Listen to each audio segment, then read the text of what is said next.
Okay, so on Wednesday we learned some characteristic of animals, right? Now we're gonna use that characteristic for classification. Okay, so to grouping the animals into their taxon, into their group. But before go there, we're gonna learn a little bit more about the first about the tissue, so body tissue. Okay, so animal, let's say animal body tissue. Okay, so based on their body tissue, the animal can be grouped into two types. Right? The first one is called para. Yes, okay, parazoa. Parazoa. So this group of animal that do not have body tissue. Okay, so parazoa, no body tissue. Okay, example is sponge. If you see SpongeBob, they don't have body tissue. They maybe have holes, but no tissue. Right? So this animal also, usually they are asymmetry. They don't have symmetry. You cannot divide them into two equal parts. They just, kind of the shape is just not, and it's a good shape. I mean, you cannot divide them, right? Second, the second group is called the Eumetazoa. Okay, so this animal, okay, has body tissue. Okay, and they usually have symmetry, whether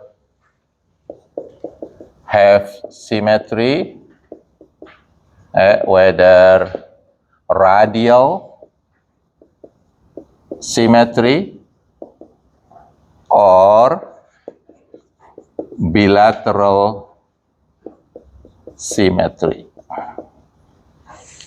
Okay, now what's radial symmetry mean? Radial symmetry means you can divide them into two equal parts with many lines. Okay, like for example, let's say there is an animal that look like this from the top, like for example jellyfish, right? It's they round. So you can divide them here. You see equal part. You can divide it like this, equal part.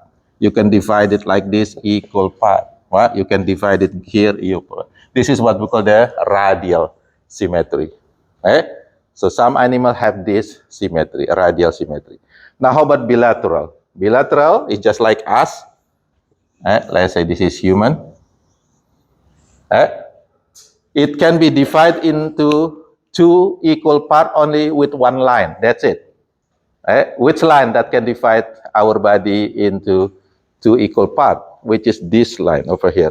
They call it sagittal line. Only this. That's it. This is what we call the bilateral symmetry. You cannot divide from here, for example. If you divide here, then you have head and leg, which is not equal. You cannot divide here. You get front, my nose, and then you don't have nose on the other side. Okay, but you can divide here. You have half the nose, you have the half of the eyes, half the hand, half the legs. So that's what we call the bilateral symmetry. You follow this? Okay, so Eumetazoa is the animal that has body tissue. Now, higher level animals, like humans, for example, have four distinctive body tissue types. Okay, so higher animals, their body tissue is really different. You can actually learn them, you can see them differently. So there are 4 types of body tissue in higher animal. Let's say using human as example to make it easy. So we have the first body tissue is called the epithelial tissue, or ET.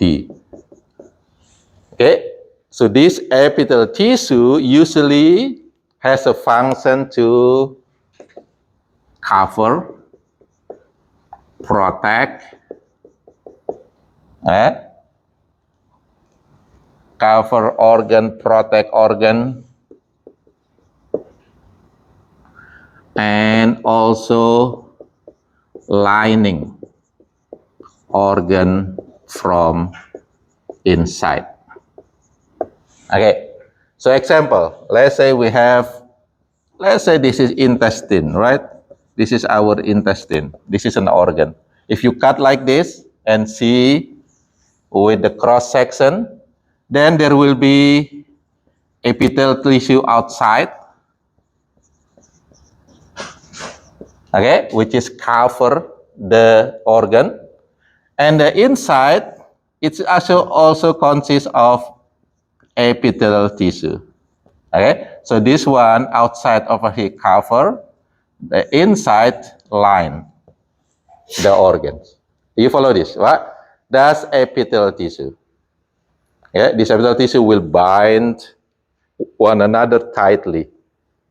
Okay, that's the characteristic of epithelial tissue. The second type of tissue in higher animal is called the connective tissue or CT. Okay, this connective tissue function mostly for connections between organ. They also protections, soft organs. They also can be used for circulations, carry or transport substances. Get it? Example of the connective tissue is blood. Blood is connective tissue for circulation. Another example is bone. Bone is also connective tissue. It protects the soft organ. Other example is cartilage.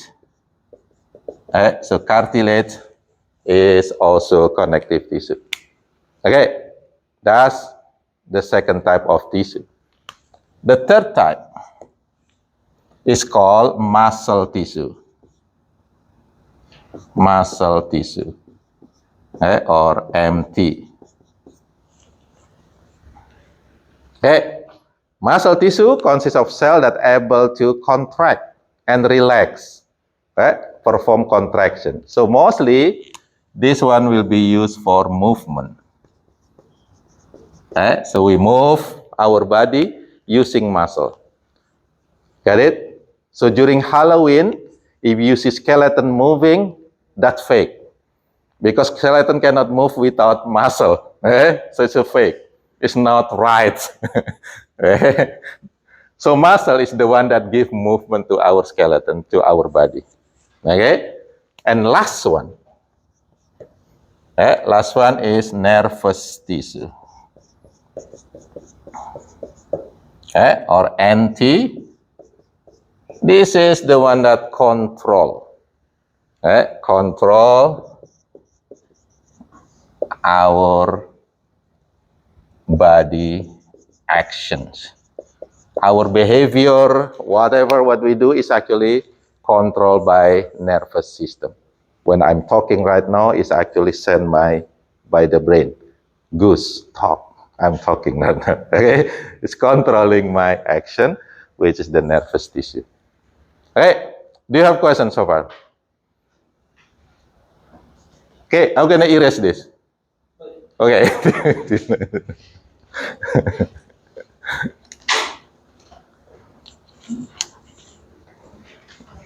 Okay. Don't worry. Just slow down, just to make sure that you understand this biology.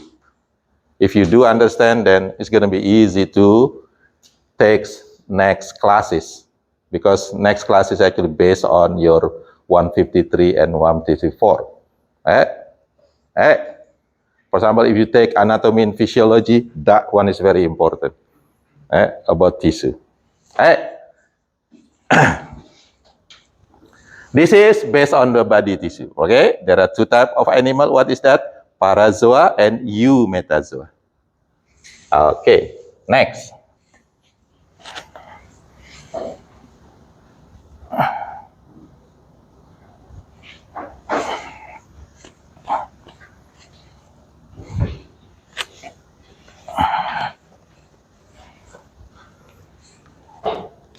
Okay, next we kind of already talked about it. It's called animal body symmetry. Okay, we're gonna repeat it again. How many types? Will be 3. Gonna be 3. What is the first one? Asymmetry.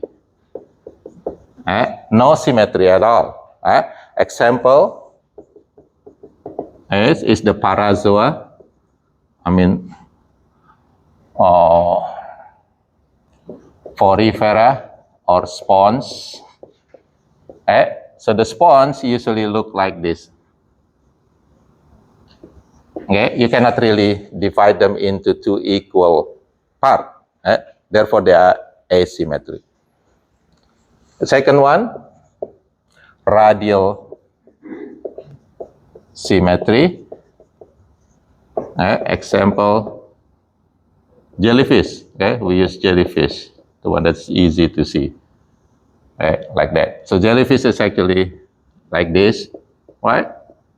And then you see them on the top is going to be round. Therefore, you can divide them into many equal body parts because it has radial symmetry.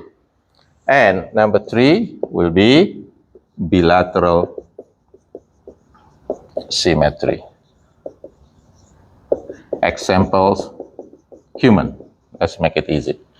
So human, your head, your hand, your leg, only one line. Okay, that's bilateral body symmetry. Got it? Now, based on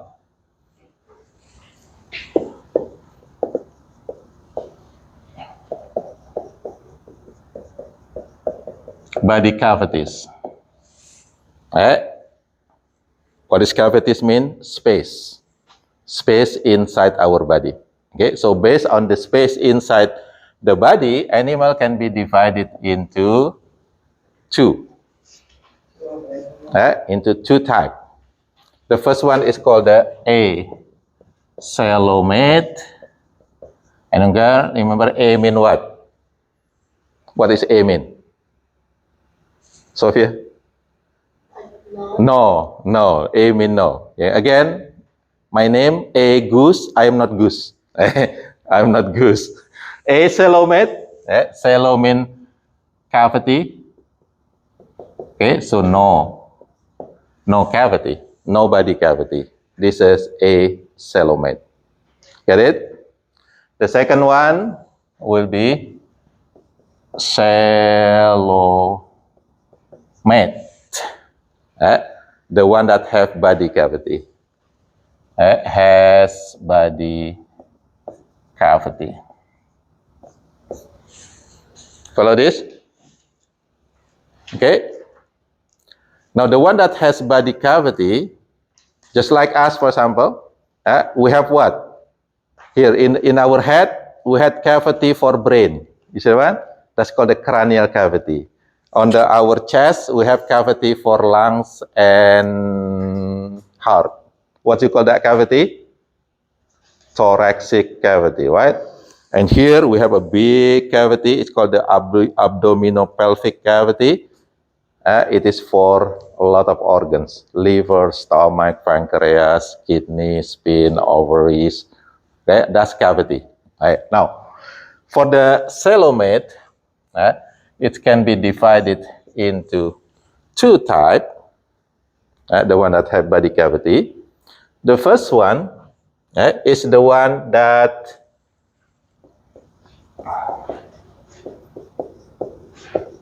It's called the protostome. Do you still remember last time when we talked about the development of animal? The one that formed the invagination over that. What do you call this hole over here? What do you call this? Anybody still remember? What do you call this invagination? What do you call the hole? That's actually will create the hole over here. Blastophore. So blastophore. That's gonna be the first, what we call the first hole in animal body. Okay? Later, they're gonna also make a second hole over here. This is second hole. Okay? Therefore, animal that have body cavity, that cavity will be connected with first hole and second hole. You follow that? Yeah? It's first hole and second hole. Now, animal that the blastophore become mouth, this is become mouth, and the other one become anus, it's going to be grouped into protostome. So protostome is blastophore, become mouth. Okay. The second group is called the deuterostomes. Okay. So this group of animals, the blastophore actually become anus. Okay. So the blastophore become anus. Which one we are? We are deuterostome or protostome? We are actually deuterostome. Okay?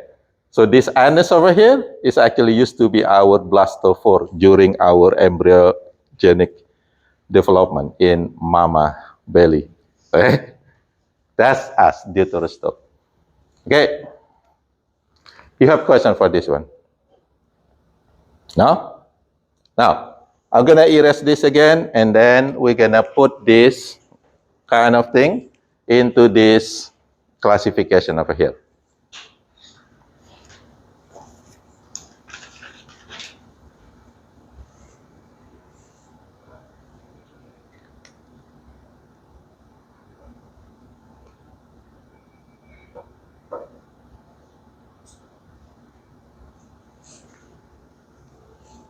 Okay. Now, for this classification, I'm gonna make a little bit different than that one over there. I just try to make it easy for you to follow the evolution. That one is not really easy to follow their evolution. Okay, so I'm gonna put each phylum of each animal on the right place based on the evolution. You got this one? Okay, so all animal is called metazoa. Got it? So metazoa mean what? Animal. Okay, this is a kingdom. Okay? Animal kingdom. Kingdom of animal. You got this one? Now, based on the evolution, then it can be divided into two types. It's divided into two types. At first, it's going to be based on whether it has body tissue or not. You still remember what is that? One's going to be parazoa, the other one's going to be eumetazoa. I already erased it. You still have it. So, parazoa, no body tissue.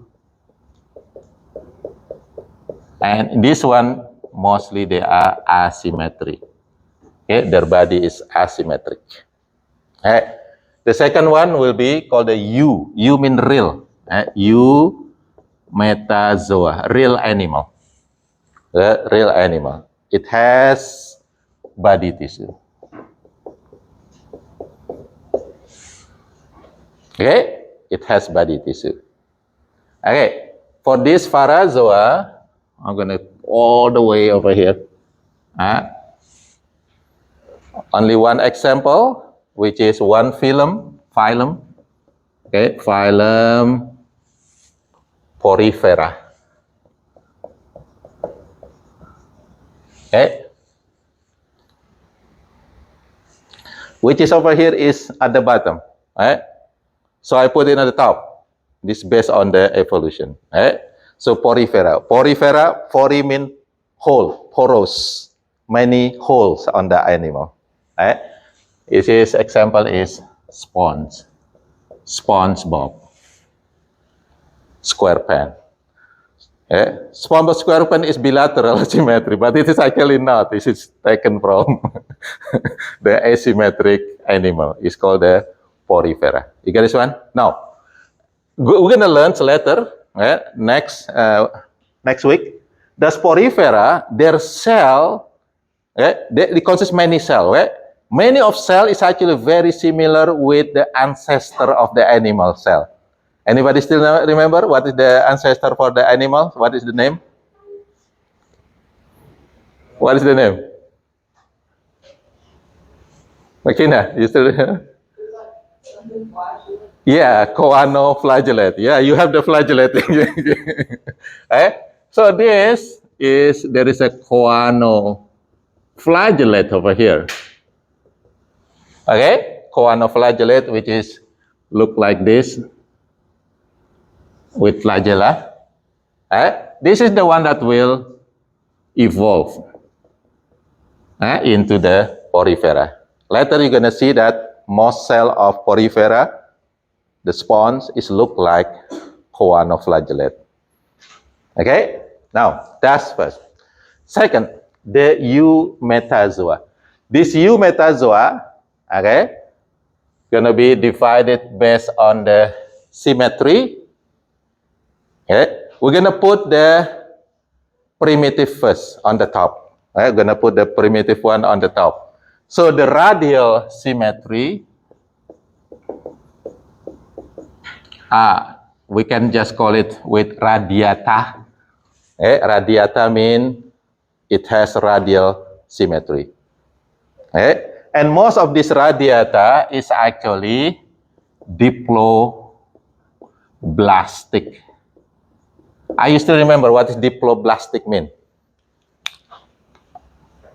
Their body only have two layers, ectoderm and endoderm. Okay, ectoderm, endoderm. The second one is triploblastic like us. We have three layers, ectoderm, mesoderm, endoderm. Right? So radiata, they are also diploblastic, only two layers. Right? So if you see their body, gonna be like this. Ecto, endo, and this is gut inside. Space for gut. Okay.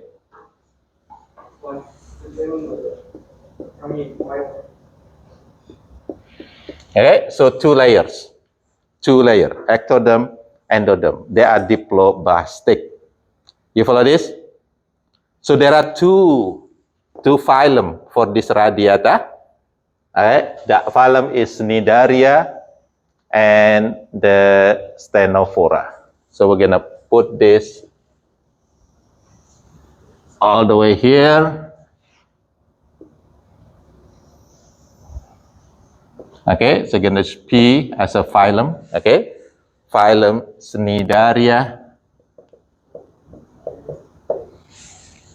Okay, example of this Cnidaria is the jellyfish.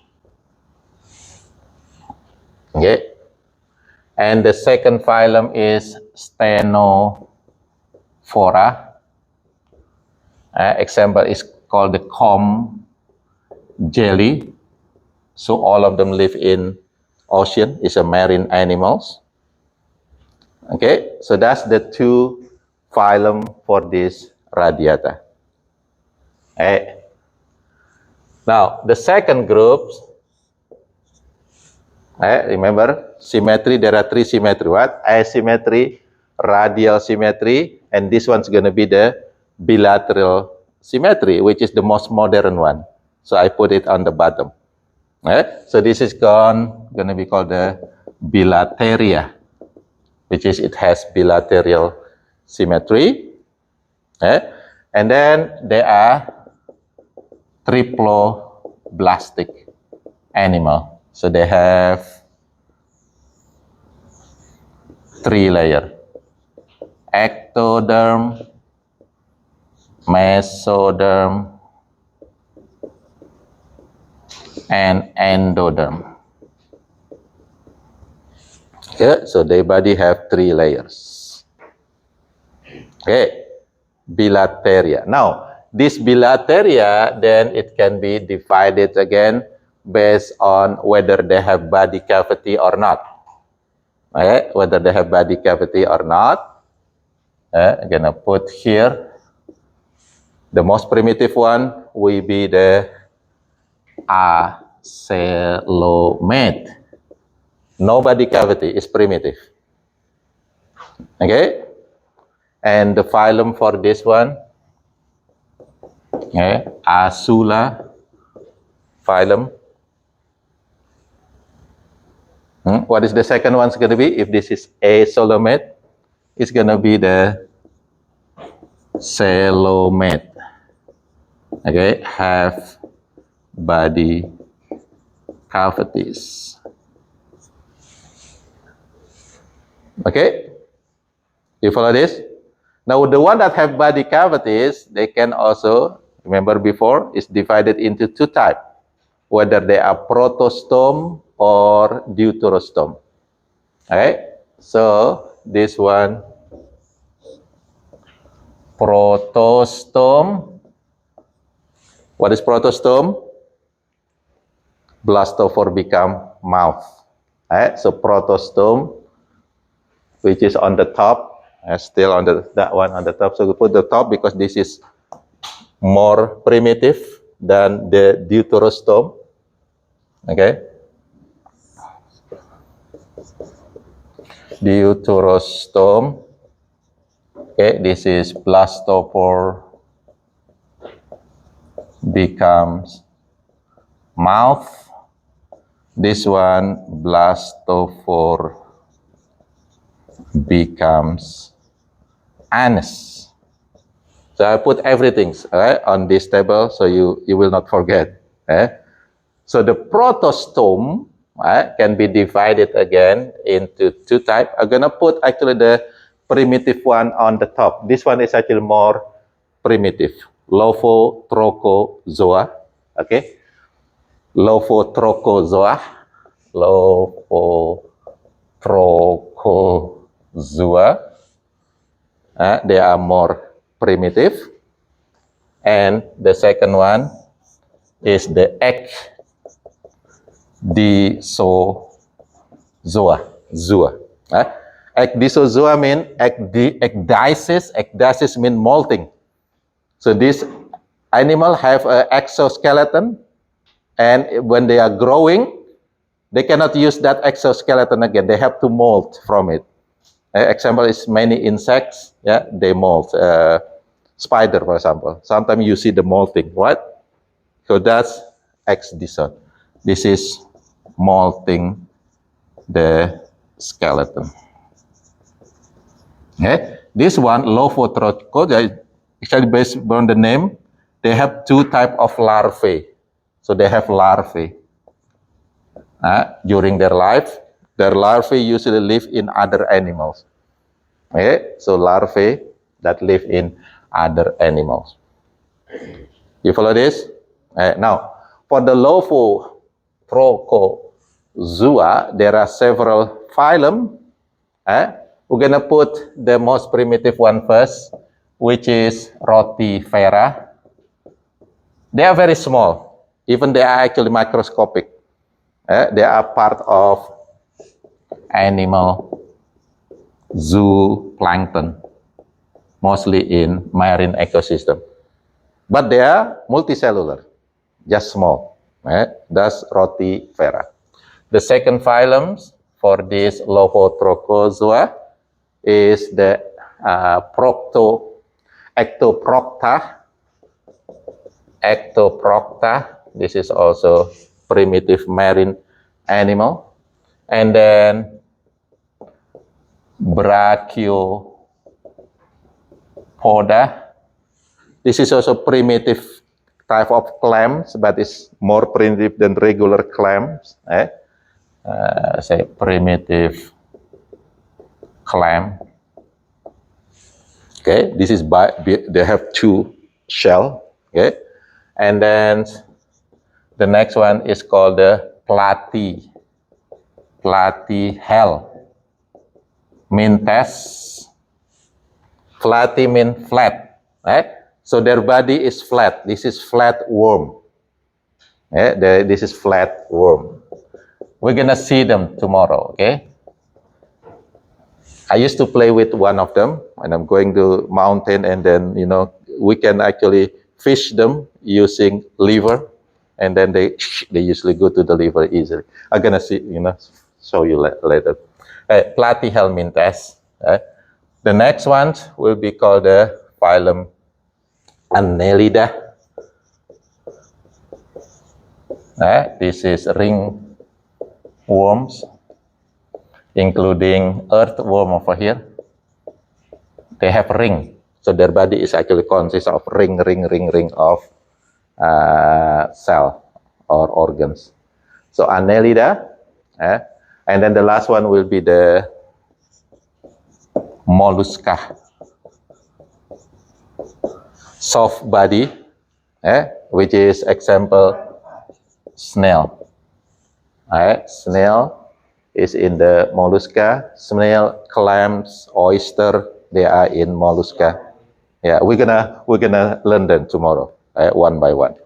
And then for the ecdysozoa, the one that molting, there are two types. The first one is phylum Nematoda. This is called the round worms. Most of them are parasite. If you have dog, sometimes you have this round worm on their belly. So there are many of them as parasite. And of course, the one that the most abundant animal in the world will be in this phylum is called the Arthropoda,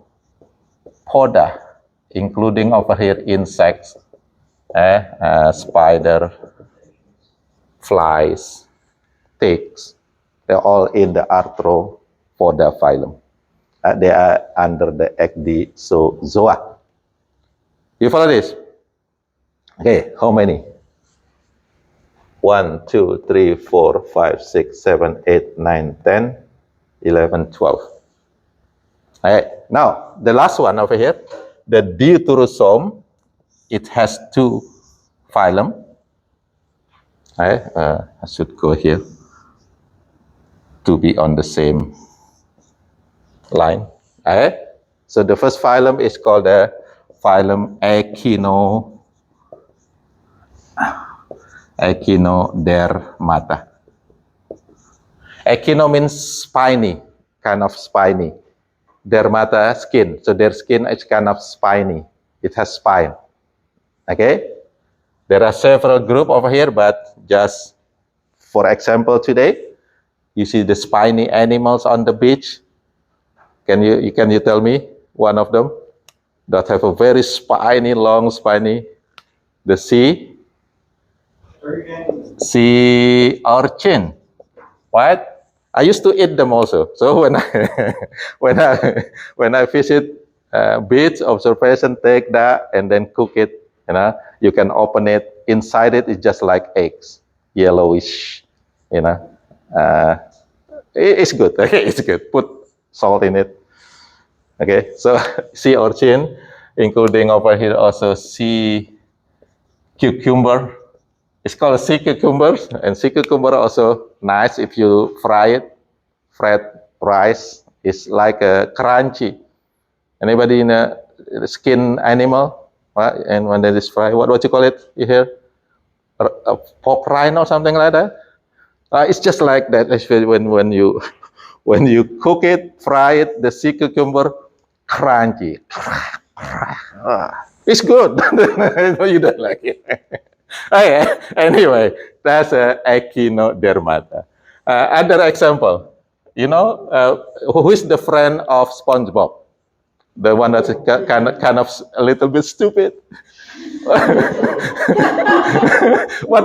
Oh, what is name? What is name? What is name? Patrick. What? What is Patrick? Starfish. Patrick is starfish. Hey, starfish. Hey, starfish is in here. Eh? Get it? Hey, so that's Echinodermata. They are modern a little bit compared to other animal over here, right? So Patrick a little bit modern. He just cannot open the what's it called, the bottle. I cannot open it. Okay, now the last one. This is the most modern one, phylum. Eh? This is the last evolution of animal. It's called Chordata. Right? Chordata. Chordata gonna be divided into 3 subphylum later, Urochordata, Cephalochordata, and Vertebrata, which is us, the Vertebrata, but it's under the phylum Chordata. We're gonna learn them on Monday next week. So at least you know this one first. How many phylum over here? Can you count total? 1, 2, 3, 4. Come on, Patrick. Come on. Come on, SpongeBob. A little bit smarter. SpongeBob, count it. How many? 14. So 14 phylum. We're going to learn them on Monday. We're going to start from the top one, and then finally, at the end, we're going to learn about Chordata, including Vertebrata. Okay? Okay, SpongeBob? Okay, good. If you don't have questions, we're done. I'll see you on Monday. Have a good weekend.